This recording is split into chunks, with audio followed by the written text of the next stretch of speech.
मैं हूं आपके साथ हिमानी नैथानी। शाम के 5 बज चुके हैं और हम लेकर हाजिर हैं अपनी खास पेशकश 5 का प्रहार। बात आज फिर से इजराइल और हमास के बीच की जंग की ही कर रही हूं, जिसका आज 6वां दिन है। इस जंग को रोकने के लिए बैठकों का दौर जारी है।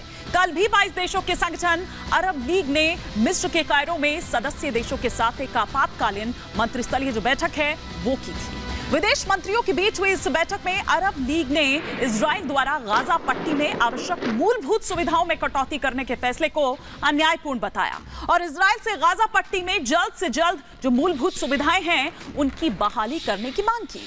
इसके अलावा अरब लीग ने इजराइल से अपने अंतर्राष्ट्रीय दायित्वों को पूरा करने और 2 देशों के समाधान पर बातचीत पर वापस लौटने का आग्रह किया है। इससे पहले सऊदी अरब ने एक दिन पहले कैबिनेट स्तर की बैठक की थी। इस बैठक में किस तरह से हमने देखा कि सऊदी किंग सलमान की अगर बात करें, क्राउन प्रिंस की अगर बात करें, तो उन्होंने फिलिस्तीन, जॉर्डन और मिस्र के राष्ट्रपति समेत अन्य प्रमुख अंतर्राष्ट्रीय नेताओं से भी बात की थी। बार बार जिस तरह से 2 स्टेट थ्योरी का जिक्र आ रहा है और साथ ही साथ एक और ट्विस्ट जो आया है, सऊदी और ईरान में जिस तरह से बातचीत हुई है, हम पहले उसका यहां पर जिक्र करते हैं कि क्या कह रही है सऊदी और ईरान में ये जो बातचीत हुई है। फटाफट से ग्राफिक्स के जरिए हम आपको बताते हैं कि क्या कुछ मुख्य अंश रहा या इस बातचीत को दरअसल किस तरह से देखा जा रहा है। फटाफट से अगर हम उस ग्राफिक्स को यहां पर फायर करें सऊदी और ईरान को लेकर, और फिर उसके बाद हम बात करेंगे उस 2 स्टेट थ्योरी की जिसको समाधान के रूप में यहां पर बताया जा रहा है। इजराइल के खिलाफ किस तरह से सऊदी और ईरान जो है वो साथ में आ गए हैं। सऊदी और ईरान फिलिस्तीनियों को बचाने के लिए हाथ मिलाते नजर आए हैं। 45 मिनट की वो बातचीत जिसका हर कोई जिक्र कर रहा है और अपने आप में ये ऐतिहासिक है। गाजा पट्टी पर इजरायली हमले की निंदा की जाती है। सऊदी और ईरान के नेताओं की फोन पर बात होती है। 45 मिनट तक ये बातचीत होती है। जिस तरह से पहले भी मैंने जिक्र किया, सऊदी और ईरान साथ आते हैं तो क्या अमेरिका की जो सिरदर्दी है वो बढ़ जाएगी? क्योंकि मिडिल ईस्ट की अगर बात करें तो इससे काफी कुछ यहां पर बदलाव होंगे। वो बदलाव जो होंगे, क्या वो अमेरिका की टेंशन बढ़ाते हैं? दोनों के साथ आने से ऐसे में जाहिर तौर पर उसके जो हित हैं, क्योंकि मिडिल ईस्ट में ज्यादा इंटरेस्ट अमेरिका को है, ऐसे में वो हित जो हैं वो प्रभावित होंगे मिडिल ईस्ट में। ऐसे में क्या एक नया ही, एक अलग ही युद्ध हम देखेंगे, एक नए युद्ध का खतरा हमें नजर आएगा। अब बात करते हैं उस 2 स्टेट थ्योरी की जिसको समाधान बताया जा रहा है। पहले भी इसकी कोशिशें हुई लेकिन वो नाकामयाब ही साबित हुई। असंतोष जिस तरह का व्याप्त हुआ या जिस तरह की देरी उसमें हुई, जिस तरह के प्रदर्शन उसको लेकर हुए, उसके बाद वो उस तरह से सक्सेसफुल नहीं हो पाया। फटाफट से वो हम फायर करेंगे 2 स्टेट थ्योरी की बात, लेकिन उससे पहले चलिए आपको हम यहां पर दिखाते हैं एक रिपोर्ट।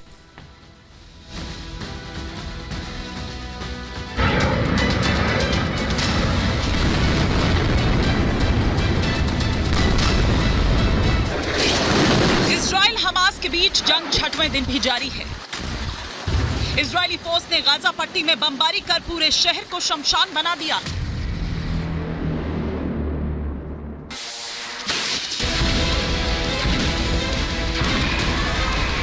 अब इजरायली जवान गाजा पट्टी की जमीन पर उतरकर हमास आतंकियों के साथ गुरिल्ला युद्ध की तैयारी में है। इजरायली सेना की प्लानिंग है कि गाजा पट्टी में छिपे हमास आतंकियों को एक-एक कर खोजकर उनका खात्मा किया जाए।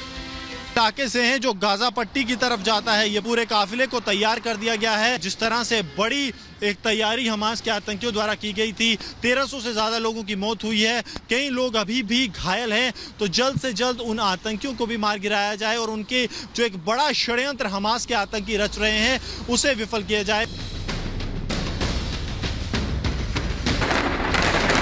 गाजा पट्टी में चल रहे भयंकर युद्ध ने खाड़ी देशों का समीकरण बदल दिया है। गाजा पट्टी में इजरायली हमले में मारे जा रहे फिलिस्तीनियों को बचाने के लिए 2 कट्टर दुश्मन ईरान और सऊदी साथ आ गए हैं। सऊदी अरब के क्राउन प्रिंस मोहम्मद बिन सलमान और ईरान के राष्ट्रपति इब्राहिम रईसी ने फोन पर बात की। दोनों देशों के नेताओं के बीच ये बातचीत करीब 45 मिनट तक चली, जिसमें इजराइल के हमले से फिलिस्तीनियों को बचाने पर चर्चा हुई। इजराइल चारों तरफ से 13 मुस्लिम देशों से घिरा हुआ है। जब इजराइल देश बना था तो तब उस पर 8 मुस्लिम देशों ने मिलकर हमला कर दिया था। इसके बाद कई बार इजराइल ने मुस्लिम देशों के अटैक को झेला है, लेकिन हर बार वो अमेरिका की मदद से जंग में जीत ही हासिल करता नजर आता है। अब एक बार फिर इजराइल के खिलाफ मुस्लिम देश एकजुट हो रहे हैं। फिलिस्तीनियों को बचाने के लिए सऊदी और ईरान के भी साथ आने की चर्चा है। ऐसे में सवाल ये है कि क्या अब दुनिया एक और विश्व युद्ध की ओर बढ़ रही है? Bureau report, Republic Bharat. तो ये रिपोर्ट लगातार हम आपको दिखा रहे हैं और यहाँ पर 2 स्टेट प्लान का हम यहाँ पर जिक्र कर रहे हैं। क्या ये जंग का समाधान है? इजराइल फिलिस्तीन के समाधान का जो प्लान है उसकी बात यहाँ पर की जा रही है। 2 स्टेट थ्योरी से समाधान की कोशिशों की यहाँ पर बात की जा रही है और ये कहा जा रहा है कि 2 स्टेट थ्योरी के पक्ष में कई देश हैं तो कुछ देश इसके पक्ष में नहीं है। इजराइल और फिलिस्तीन दोनों को मान्यता देने की यहाँ पर बात की जा रही है। कुछ देश ऐसे हैं जो इजराइल को मान्यता देते हैं, उसको मानते हैं, दे चुके हैं, तो कुछ ऐसे हैं जो फिलिस्तीन की बात यहां पर करते हैं और ये कह रहे हैं कि फिलिस्तीन के साथ जो दरअसल हो रहा है वो अन्याय है और उसको क्यों नहीं एक देश के रूप में जो मान्यता है और एक राष्ट्र के रूप में जो मान्यता है वो दी जानी चाहिए।